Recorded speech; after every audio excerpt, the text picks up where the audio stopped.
H1B ਨੂੰ ਲੈ ਕੇ ਕਾਫੀ ਜਿਹੜੀ ਸਖਤੀ ਆ ਉਹ ਲਗਾਤਾਰ ਵੱਧ ਰਹੀ ਹੈਗੀ ਆ। ਇੱਕ ਹੋਰ ਬੰਦੇ ਨੇ ਰੈਡਿਟ ਦੇ ਉੱਤੇ ਜਿਹੜੀ ਹਰਜੋਤ ਸਿੰਘ ਜੀ ਪੋਸਟ ਪਾ ਕੇ ਜਿਹੜਾ ਉਹ ਦੱਸਿਆ ਵੀ ਕਹਿੰਦੇ ਵੀ H1B ਉਸ ਦਾ ਵੀਜ਼ਾ ਕੈਂਸਲ ਕਰ ਦਿੱਤਾ ਗਿਆ। ਕਾਰਨ ਉਸ ਦੇ ਵਿੱਚ ਇਹ ਦੱਸਿਆ ਗਿਆ ਹਰਜੋਤ ਸਿੰਘ ਜੀ ਵੀ ਉਹਨੇ ਮੰਨਿਆ ਵੀ ਮੈਂ ਰਿਮੋਟ ਵਰਕ ਕਰ ਰਿਹਾ ਸੀਗਾ। ਸੋ ਵੀਜ਼ਾ ਸਟੈਂਪ ਕਹਿੰਦੇ ਵੀ ਕੈਂਸਲਡ ਐਂਡ ਵਿਦਡਰਾਨ। ਜਦੋਂ ਅਬੂ ਧਾਬੀ ਤੋਂ ਉਹ ਅਮਰੀਕਾ ਨੂੰ ਚੜ੍ਹਨ ਦੀ ਕੋਸ਼ਿਸ਼ ਦੇ ਵਿੱਚ ਸੀਗਾ, ਇੱਕ H1B EMPLOYEE ਉਹਨੇ ਇੰਡੀਆ ਦੇ ਵਿੱਚ ਗਿਆ ਸੀ 2 ਮਹੀਨੇ ਦੇ ਲਈ। ਜਦੋਂ ਉਹ US ਦੇ EMPLOYER ਦੇ ਲਈ ਉੱਥੋਂ 2 ਮਹੀਨੇ ਦੇ ਲਈ ਉਹਨੇ ਕੰਮ ਕੀਤਾ ਤੇ ਜਦੋਂ ਅਬੂ ਧਾਬੀ ਥਾਣੀ ਉਸਨੇ ਜਾਣ ਦੀ ਕੋਸ਼ਿਸ਼ ਜਿਹੜੀ ਹਰਜੋਤ ਸਿੰਘ ਜੀ ਕੀਤੀ ਤਾਂ ਉਹਦੇ ਵੀਜ਼ਾ ਜਿਹੜਾ ਉਹ ਕੈਂਸਲ ਤੇ ਵਿਦਡਰਾ ਜਿਹੜਾ ਉਹ ਕਰ ਲਿਆ ਗਿਆ।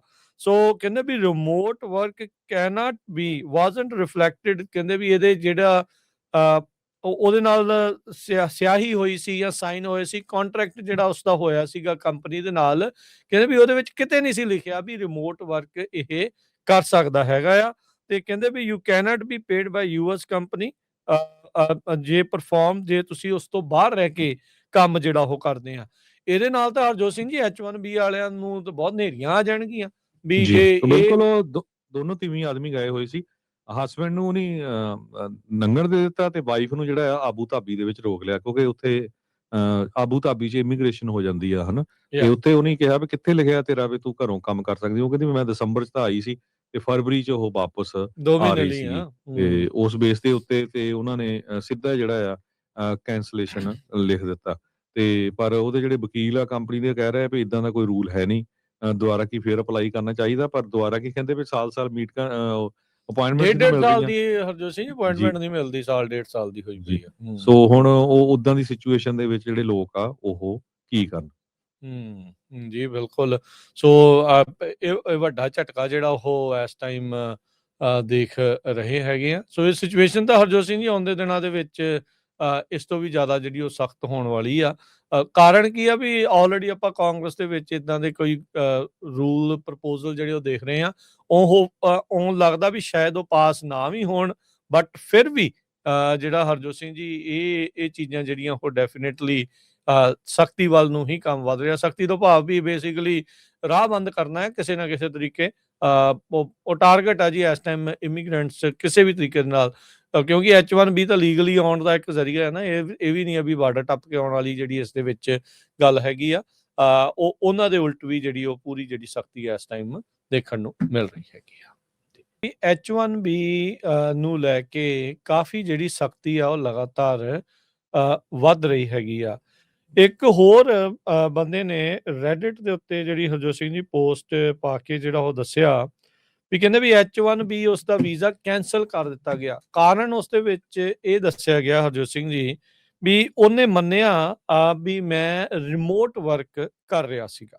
ਸੋ ਵੀਜ਼ਾ ਸਟੈਂਪ ਕਹਿੰਦੇ ਵੀ ਕੈਂਸਲਡ ਐਂਡ ਵਿਦਡਰਾਨ। ਜਦੋਂ ਅਬੂ ਧਾਬੀ ਤੋਂ ਉਹ ਅਮਰੀਕਾ ਨੂੰ ਚੜ੍ਹਨ ਦੀ ਕੋਸ਼ਿਸ਼ ਦੇ ਵਿੱਚ ਸੀਗਾ, ਇੱਕ H1B EMPLOYEE ਉਹਨੇ ਇੰਡੀਆ ਦੇ ਵਿੱਚ ਗਿਆ ਸੀ 2 ਮਹੀਨੇ ਦੇ ਲਈ। ਜਦੋਂ ਉਹ US ਦੇ EMPLOYER ਦੇ ਲਈ ਉੱਥੋਂ 2 ਮਹੀਨੇ ਦੇ ਲਈ ਉਹਨੇ ਕੰਮ ਕੀਤਾ ਤੇ ਜਦੋਂ ਅਬੂ ਧਾਬੀ ਥਾਣੀ ਉਸਨੇ ਜਾਣ ਦੀ ਕੋਸ਼ਿਸ਼ ਜਿਹੜੀ ਹਰਜੋਤ ਸਿੰਘ ਜੀ ਕੀਤੀ ਤਾਂ ਉਹਦੇ ਵੀਜ਼ਾ ਜਿਹੜਾ ਉਹ ਕੈਂਸਲ ਤੇ ਵਿਦਡਰਾ ਜਿਹੜਾ ਉਹ ਕਰ ਲਿਆ ਗਿਆ। ਸੋ ਕਹਿੰਦੇ ਵੀ ਰਿਮੋਟ ਵਰਕ ਕੈਨਟ ਬੀ ਵਾਜ਼ਨਟ ਰਿਫਲੈਕਟਡ। ਕਹਿੰਦੇ ਵੀ ਇਹਦੇ ਜਿਹੜਾ ਉਹਦੇ ਨਾਲ ਸਿਆਹੀ ਹੋਈ ਸੀ ਜਾਂ ਸਾਈਨ ਹੋਏ ਸੀ, ਕੰਟਰੈਕਟ ਜਿਹੜਾ ਉਸਦਾ ਹੋਇਆ ਸੀਗਾ ਕੰਪਨੀ ਦੇ ਨਾਲ, ਕਹਿੰਦੇ ਵੀ ਉਹਦੇ ਵਿੱਚ ਕਿਤੇ ਨਹੀਂ ਸੀ ਲਿਖਿਆ ਵੀ ਰਿਮੋਟ ਵਰਕ ਇਹ ਕਰ ਸਕਦਾ ਹੈਗਾ ਆ। ਤੇ ਕਹਿੰਦੇ ਵੀ you can't be paid by US company ਜੇ ਤੁਸੀਂ ਉਸ ਤੋਂ ਬਾਹਰ ਰਹਿ ਕੇ ਕੰਮ ਜਿਹੜਾ ਉਹ ਕਰਦੇ ਆ। ਇਹਦੇ ਨਾਲ ਤਾਂ ਹਰਜੋਤ ਸਿੰਘ ਜੀ H1B ਵਾਲਿਆਂ ਨੂੰ ਤਾਂ ਬਹੁਤ ਨੇਰੀਆਂ ਆ ਜਾਣਗੀਆਂ ਵੀ ਜੀ ਜੇ ਬਿਲਕੁਲ ਉਹ ਦੋਨੋਂ ਤੀਵੀਂ ਆਦਮੀ ਗਏ ਹੋਏ ਸੀ। ਹਸਬੈਂਡ ਨੂੰ ਉਹਨੇ ਨੰਗਣ ਦੇ ਦਿੱਤਾ ਤੇ ਵਾਈਫ ਨੂੰ ਜਿਹੜਾ ਆ ਆਬੂ ਧਾਬੀ ਦੇ ਵਿੱਚ ਰੋਕ ਲਿਆ, ਕਿਉਂਕਿ ਉੱਥੇ ਆਬੂ ਧਾਬੀ 'ਚ ਇਮੀਗ੍ਰੇਸ਼ਨ ਹੋ ਜਾਂਦੀ ਆ ਹਨਾ। ਤੇ ਉੱਥੇ ਉਹਨੇ ਕਿਹਾ ਵੀ ਕਿੱਥੇ ਲਿਖਿਆ ਤੇਰਾ ਵੀ ਤੂੰ ਘਰੋਂ ਕੰਮ ਕਰ ਸਕਦੀ। ਉਹ ਕਹਿੰਦੀ ਵੀ ਮੈਂ ਦਸੰਬਰ 'ਚ ਤਾਂ ਆਈ ਸੀ ਤੇ ਫਰਵਰੀ 'ਚ ਉਹ ਵਾਪਸ 2 ਆ ਮਹੀਨੇ ਰਹੀ ਲਈ ਸੀਗੀ। ਆ। ਤੇ ਉਸ ਬੇਸ ਦੇ ਉੱਤੇ ਤੇ ਉਹਨਾਂ ਨੇ ਸਿੱਧਾ ਜਿਹੜਾ ਆ ਕੈਂਸਲੇਸ਼ਨ ਲਿਖ ਦਿੱਤਾ। ਤੇ ਪਰ ਉਹਦੇ ਜਿਹੜੇ ਵਕੀਲ ਆ ਕੰਪਨੀ ਦੇ ਕਹਿ ਰਹੇ ਆ ਵੀ ਇਦਾਂ ਦਾ ਕੋਈ ਰੂਲ ਹੈ ਨਹੀਂ, ਦੁਬਾਰਾ ਕੀ ਫੇਰ ਅਪਲਾਈ ਕਰਨਾ ਚਾਹੀਦਾ। ਪਰ ਦੁਬਾਰਾ ਕੀ ਕਹਿੰਦੇ ਵੀ ਸਾਲ-ਸਾਲ ਅਪਾਇੰਟਮੈਂਟ ਡੇਢ ਨਹੀਂ ਸਾਲ ਮਿਲ ਦੀ ਰਹੀਆਂ ਹਰਜੋਤ ਸਿੰਘ ਜੀ। ਅਪਾਇੰਟਮੈਂਟ ਨਹੀਂ ਮਿਲਦੀ, ਸਾਲ ਡੇਢ ਸਾਲ ਦੀ ਹੋਈ ਜੀ ਪਈ ਆ। ਸੋ ਹੁਣ ਉਹ ਉਦਾਂ ਦੀ ਸਿਚੁਏਸ਼ਨ ਦੇ ਵਿੱਚ ਜਿਹੜੇ ਲੋਕ ਆ ਉਹ ਕੀ ਕਰਨ। ਜੀ ਬਿਲਕੁਲ। ਸੋ ਇਹ ਵੱਡਾ ਝਟਕਾ ਜਿਹੜਾ ਉਹ ਇਸ ਟਾਈਮ ਦੇਖ ਰਹੇ ਹੈਗੇ ਆ। ਸੋ ਇਹ ਸਿਚੁਏਸ਼ਨ ਤਾਂ ਹਰਜੋਤ ਸਿੰਘ ਜੀ ਆਉਣ ਦੇ ਦਿਨਾਂ ਦੇ ਵਿੱਚ ਇਸ ਤੋਂ ਵੀ ਜ਼ਿਆਦਾ ਜਿਹੜੀ ਉਹ ਸਖਤ ਹੋਣ ਵਾਲੀ ਆ। ਕਾਰਨ ਕੀ ਆ ਵੀ ਆਲਰੇਡੀ ਆਪਾਂ ਕਾਂਗਰਸ ਦੇ ਵਿੱਚ ਇਦਾਂ ਦੇ ਕੋਈ ਰੂਲ ਪ੍ਰਪੋਜ਼ਲ ਜਿਹੜੇ ਉਹ ਦੇਖ ਰਹੇ ਆ।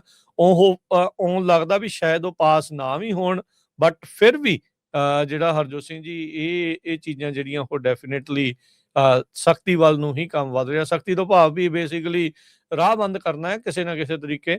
ਉਹ ਟਾਰਗੇਟ ਆ ਜੀ ਇਸ ਟਾਈਮ ਇਮੀਗ੍ਰੈਂਟਸ ਕਿਸੇ ਵੀ ਤਰੀਕੇ ਦੇ ਨਾਲ, ਕਿਉਂਕਿ H1B ਤਾਂ ਲੀਗਲੀ ਆਉਣ ਦਾ ਇੱਕ ਜ਼ਰੀਆ ਹੈ ਨਾ। ਇਹ ਵੀ ਨਹੀਂ ਆ ਵੀ ਬਾਰਡਰ ਟੱਪ ਕੇ ਆਉਣ ਵਾਲੀ ਜਿਹੜੀ ਇਸ ਦੇ ਵਿੱਚ ਗੱਲ ਹੈਗੀ ਆ। ਉਹਨਾਂ ਦੇ ਉਲਟ ਵੀ ਜਿਹੜੀ ਉਹ ਪੂਰੀ ਜਿਹੜੀ ਸਖਤੀ ਇਸ ਟਾਈਮ ਦੇਖਣ ਨੂੰ ਮਿਲ ਰਹੀ ਹੈਗੀ ਆ।